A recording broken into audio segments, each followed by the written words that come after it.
one of the reasons João XXIII opened the council, and he talks about it in the opening speech, is to find a new language to better engage the modern world.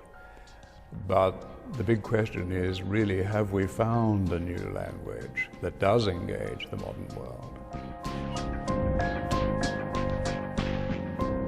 Paul VI talked about the sacrifice that we'd have to make of many things that we loved in our own Catholic culture as part of the process of adapting to the world in the 60s. Now we're on 50 years later, we're realizing that it's time to recuperate something of our heritage.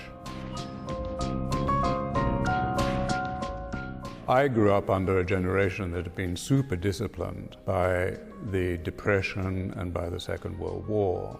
The Church, too, had many elements from that early 20th century world, which was highly disciplined, rather militaristic in its approach to everything. So my generation, and the people a bit older than I am, reacted.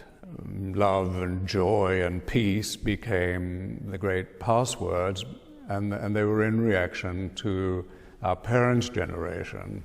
And I think that the revolution inside the Catholic Church was on the part of the clergy, not so much the laity.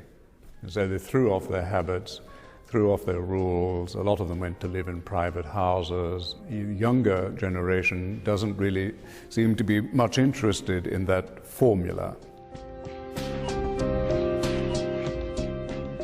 Young people who have grown up with parents who have lived more freely, let's say, have in many ways suffered as a result. They've suffered instability. Very often they've had parents whose marriages have broken up. So you've got a generation now that's looking for more commitment and greater certitude and, strangely enough, more discipline and clearer teachings. Modernity now for young people is old-fashioned. They can cope with the more challenging liturgy of our Roman tradition.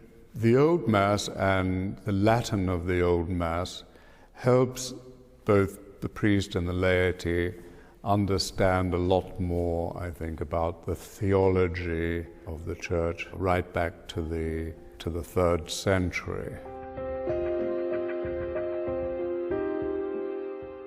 I think we're really at a turning point again. The younger generation of priests and seminarians are looking for their own traditions because they need them. The Church has to really move with the times and realize that its people, and especially its young people, are much more sophisticated than they used to be. And they're looking for something of a higher level. And I think that is connected with finding the great tradition and richness of the last 2,000 years.